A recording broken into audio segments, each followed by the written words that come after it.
Capítulo 5. Um coração que serve. Era um dia brilhante de outono na Universidade de Oklahoma. Enquanto corria para minha primeira aula depois do almoço, eu o vi novamente. Ele estava sorrindo quando apareceu no meu caminho. Todas as segundas, quartas e sextas-feiras, parecia que nossos caminhos se cruzavam quando ele também corria para a aula. Seu nome? Jim George. Eu ainda não o conhecia, mas parecia extremamente agradável. Ele era atraente e gostei muito de seu sorriso.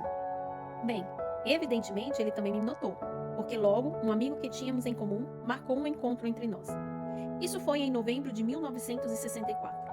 No dia dos namorados, estávamos noivos, e o nosso casamento aconteceu no primeiro final de semana em que não tínhamos aula, 1º de junho de 1965. Isso foi há 31 anos, e gostaria de poder dizer, isso foi há 31 felizes e maravilhosos anos, mas não posso. Veja só, Jim e eu começamos nosso casamento sem Deus, que significou tempos difíceis. Desde o princípio, brigávamos, discutíamos e nos humilhávamos mutuamente. Por não encontrarmos satisfação em nosso casamento, desperdiçávamos nossas vidas com brigas, amigos, hobbies e atividades intelectuais. Ter 2 filhas também não preenchia o vazio que cada um de nós sentia. Nosso casamento seguiu monótono por 8 anos, até que, pela graça de Deus, nos tornamos uma família cristã, uma família centrada em Jesus Cristo, como cabeça, uma família com a Bíblia para nos guiar. Entregar nossas vidas a Jesus Cristo fez uma enorme diferença em nossos corações. Mas como mudaria nosso casamento? Ambos tínhamos recebido uma vida nova em Cristo. Mas o que poderíamos fazer acerca da tensão em nosso casamento e, consequentemente, em nosso lar? Tive muito a aprender sobre ser uma mulher, uma esposa e uma mãe que agrada a Deus. E graças a Ele, assim que aceitei Jesus como meu Senhor e Salvador, tive em minhas mãos um calendário de leituras bíblicas para ajudar-me a ler a Bíblia do princípio ao fim. No dia 1º de janeiro de 1974, comecei a seguir aquele calendário. E enquanto lia, fiz algo que recomendo que você também faça. Marquei todas as passagens que falavam comigo, como mulher, com uma caneta marca-texto de tinta cor-de-rosa. Bem, Deus trabalhou na minha transformação naquele mesmo dia. No dia 1º de janeiro, meu primeiro dia de leitura, encontrei o primeiro aspecto da minha tarefa como uma esposa cristã. Eu deveria servir a Jim. Marquei estas palavras com a caneta. Não é bom que o homem esteja só. Far-lhe-ei uma auxiliadora, que lhe seja idônea. Chamada para servir. Uma mulher segundo o coração de Deus é uma mulher que cultiva um espírito de serva, independente de estar ou não casada. Seguir os passos de Jesus, que não veio para ser servido, mas para servir, chama durante toda a vida a atenção para a atitude de coração de servir. E essa atitude e serviço começam em casa, com sua família, especificamente com seu marido. Se você é casada, Deus projetou a esposa para ser a ajudante do marido. Assim, o primeiro passo em minha viagem de milhares de quilômetros para tornar-me uma esposa santa era começar a entender que eu fui designada por Deus para ajudar o meu marido. E o que significa esta auxiliadora de Gênesis 2:18? Tomando emprestado de Jim alguns livros de estudo bíblico, aprendi que uma auxiliadora é alguém que compartilha das responsabilidades do homem, responde à sua natureza com compreensão e amor e coopera de todo o coração com ele no exercício do plano de Deus. Annie Ortland fala sobre formar um time com seu marido, salientando que integrar um time elimina qualquer senso de competição entre os cônjuges. Escrevendo sobre esta parceria do casamento, ela descreve a esposa firmemente posicionada atrás dele e apoiando seu marido. Ela diz: não tenho nenhuma vontade de correr paralelamente a Ryan, correr para competir. Eu quero estar atrás dele, encorajando-o. Posso dizer honestamente que me tornei uma esposa melhor e uma cristã melhor quando me tornei uma auxiliadora melhor. Perceber que tenho o compromisso com Deus de ajudar meu marido abriu meus olhos. De acordo com o plano de Deus, eu não devo competir com Jim. Ao contrário, devo estar solidamente atrás dele e servir-lhe de apoio. Ele é quem deve vencer, e eu devo ajudá-lo para que essa vitória se torne possível. Ler sobre Manning Eisenhower, a esposa do presidente Dwight D. Eisenhower, deu-me nova compreensão do que é ser uma auxiliadora. Julie Nixon Eisenhower explicou: Manny via seu papel como um apoio emocional ao seu marido. Ela não tinha interesse em se promover. Mais que tudo, ela era uma grande mulher, atrás do grande homem. A mulher que orgulhosamente declarou: "Ai que foi minha carreira." Enquanto Deus imprimia em meu coração a importância de um espírito de serva, especialmente em meu papel como auxiliadora de meu marido, escrevi uma oração de compromisso. Ao fazer isso, parei para me assegurar de que, em meu próprio coração, Jim estava realmente na frente e eu estava definitivamente atrás dele, para ajudá-lo. Naquele dia e naquela oração a Deus, iniciei uma vida de serviço a Jim, que se tem estendido por mais de 2 décadas. Tenho tantas coisas para fazer, mas meu principal propósito e papel, cada dia, é ajudar Jim, compartilhar de suas responsabilidades, responder à sua natureza e cooperar de todo o coração com ele no plano de Deus para nossa vida junto. Este espírito de serva me ajuda a ser mais como Cristo, estimando os outros, especialmente meu marido, como melhores que eu mesma e empenhando-me em servir. Sim, mas como? Como podemos desenvolver um coração comprometido com o serviço? Um coração que pretenda imitar Cristo na ajuda a outras pessoas.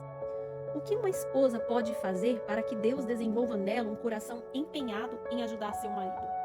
Considere estas sugestões. Comprometa-se a ajudar seu marido. Você vai ou não se tornar uma auxiliadora? Vai ou não seguir o plano de Deus de ajudar seu marido? Vai ou não fazer de seu marido a sua carreira? A decisão é sua. E quando se decidir, poderá escrever sua própria oração de comprometimento com Deus. Deixe que suas palavras reflitam sua decisão de ajudar seu marido, de integrar um time com ele e fazer da sua ajuda a sua carreira. Uma mulher segundo o coração de Deus cumpriu o seu compromisso de ajudar o marido. Primeiro, começando uma vida nova. Ela escreveu: "Percebi que precisava pedir perdão a Deus e a meu marido. Precisava também começar a aplicar a palavra de Deus em nosso casamento." Com aquela percepção, ela começou a criar um coração comprometido com o serviço. Concentre-se em seu marido. Deus quer que nós, esposas, concentremos nossas energias e esforços em nossos maridos, nas suas tarefas, nas metas fixadas por eles, nas suas responsabilidades. Sei que esta pode ser uma área de luta, porque nossa natureza pecaminosa grita: "Eu primeiro!" Mas Deus quer que digamos a nosso marido: "Você primeiro." Então, de vez em quando, verifique dentro de você mesma como está o seu casamento. Quem vem primeiro? Um modo prático que tenho de ajudar Jim, concentrando minha atenção nele e em suas responsabilidades, é fazer diariamente 2 perguntas. O que posso fazer por você hoje? E o que posso fazer para ajudá-lo a aproveitar melhor seu tempo hoje? Você pode ficar preocupada, como eu ficava também no começo, com as coisas importantes e demoradas que poderia fazer por seu marido. Mas preciso contar-lhes que na primeira vez em que fiz essa pergunta a Jim, tudo o que ele queria era um botão pregado em seu casaco esporte favorito. Só? E não era problema nenhum para mim colocar linha na agulha e fazer de Jim meu número 1, minha prioridade humana, pregando um pequeno botão. Entretanto, às vezes, os pedidos são maiores. E esta última semana foi de grandes pedidos, pois Jim se preparava para ir para a Alemanha por 5 meses, com a unidade da reserva do Exército que integra. Os dias foram cheios de exercícios, corridas ao banco para levar testamentos, certidões de nascimento e casamento, visita ao dentista, tipo sanguíneo, registros de hipoteca, passaportes e programas para um correio eletrônico, além de arrumar a casa e organizar seu trabalho antes que ele deixasse o país. E tudo isso com o prazo final do livro que eu estava preparando se aproximava rapidamente. Mas, mesmo quando não gosto das respostas de Jim às minhas 2 perguntas, suas respostas podem mudar o rumo do meu dia inteiro. Quero que Jim seja minha mais alta prioridade humana e que ele saiba disso. Afinal de contas, este é o meu compromisso com Deus: facilitar a vida de meu marido, ajudando-o. Mesmo que não haja nenhum marido em sua vida hoje, você pode desenvolver um coração de serviço como o de Cristo, envidando seus esforços no sentido de ajudar a servir a outras pessoas. Independentemente de você ser casado ou não, servir as pessoas em sua vida agrada a Deus e mostra Cristo ao mundo. Pergunte sobre suas ações. Isto ajuda ou atrapalha o meu marido? Deixe-me dar um exemplo simples. O chefe de seu marido pede que ele faça uma viagem de negócios. E você se mostra desagradada e passa a aborrecê-lo porque ele precisa ir. Isto ajuda ou atrapalha seu marido? Esta pergunta simples pode ser uma boa lente pela qual olhamos como agimos em nosso casamento. Uma de minhas heroínas é Ruth Grant, esposa do evangelista Billy Graham. Quando meu marido tornou-se aluno de tempo integral no seminário e passou a fazer parte do grupo de líderes de tempo integral na igreja e viajou intensamente com o nosso pastor de missões, li todos os livros que pude encontrar sobre a senhora Graham. Como seu marido famoso ficava fora de casa quase 10 meses por ano, aprendi muito com ela sobre estar só. Ouça esta sábia declaração. Temos de aprender a fazer o mínimo com tudo aquilo que vai e o máximo com tudo aquilo que vem. Estas palavras de encorajamento de uma companheira auxiliadora fizeram de mim uma ajudante melhor para Jim. Quando ele se prepara para cada viagem, incluindo os seus 5 meses na Alemanha, e diminuíram o meu desejo de demonstrar desagrado e aborrecê-lo com isso. Deixe-me dar-lhe outro exemplo. Seu marido lhe falou sobre as condições do orçamento, mas você deseja comprar alguma coisa agora e está insistindo para conseguir. Conheço esta situação por experiência própria. Nós moramos em uma casa, aquela com a pintura descascando e o teto cedendo, por mais de uma década e finalmente estava na hora de fazer alguma reforma. Eu estava decidida. Para mim, uma lareira era a coisa que estava faltando em nossa charmosa e pequena casa, em todos esses anos. E esta era a nossa oportunidade para instalar uma. Mas Jim sentou-se e me mostrou claramente que não tínhamos dinheiro suficiente para uma lareira. Mas, como eu queria aquela lareira. Então eu disse coisas como: hoje não está uma noite maravilhosa para acender uma lareira? E imagina, se nós tivéssemos uma lareira, poderíamos acendê-la e jantar em frente a um fogo quentinho. Mas então ele perguntou: Liz, você está ajudando ou atrapalhando? E eu sabia a resposta imediatamente. E você também sabe. Um dia, Deus me ajudou a perceber que estava murmurando e me comprometi com Deus a não falar sobre a lareira com Jim. Escrevi este compromisso com o Senhor em uma oração e, graças a ele, nunca mais falei sobre a lareira. Outro exemplo. Seu marido acha que vocês deveriam mudar-se para que ele pudesse trabalhar melhor para o sustento da família. Mas você não quer se mudar ou diz com firmeza: para lá não. Como pastor, meu marido aconselhou um casal nessa situação. O marido era um motorista de caminhão que queria mudar de profissão por causa do desgaste que sua atividade trazia para o casamento. Foi esta a razão pela qual foram se aconselhar a princípio. Finalmente, uma grande oportunidade de trabalho surgiu para ele, a meio estado de distância, onde eles poderiam comprar uma casa e começar sua família. Entretanto, Sharon não queria mudar-se. Ela gostava muito do seu emprego e estava muito perto de uma promoção significativa. Mas perceber o plano de Deus para que ela ajudasse seu marido, que estava se esforçando ao máximo para suprir financeiramente por meio de um emprego melhor e espiritualmente por meio de uma situação melhor, seu casamento, a habilitou a ajudar e não atrapalhar a liderança dele. Eles fizeram a mudança. E que abundância de bênçãos Deus tinha separado para este precioso casal em sua nova cidade. Mais um exemplo.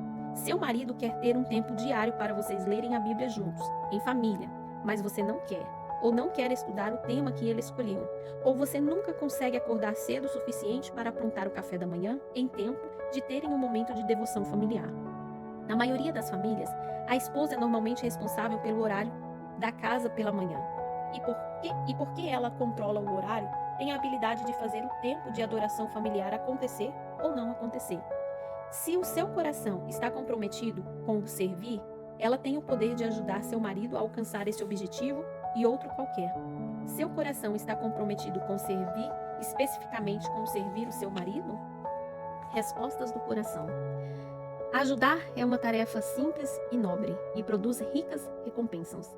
Viver esta tarefa que Deus nos dá certamente beneficia nosso marido e qualquer outra pessoa a quem servimos e também nos ensina a servir como o próprio Cristo fez. Ser uma serva é um sinal de maturidade cristã. É a verdadeira marca de Cristo, que serviu a ponto de morrer. Então, como você se classifica como auxiliadora?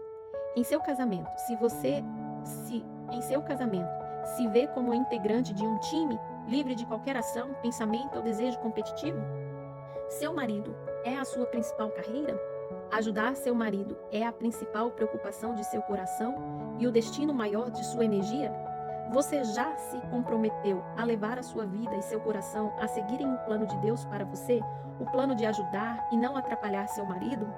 Conforme você e eu promovemos o bem-estar de nosso marido e de outras pessoas que Deus colocou em nossas vidas, nosso serviço glorifica a Deus.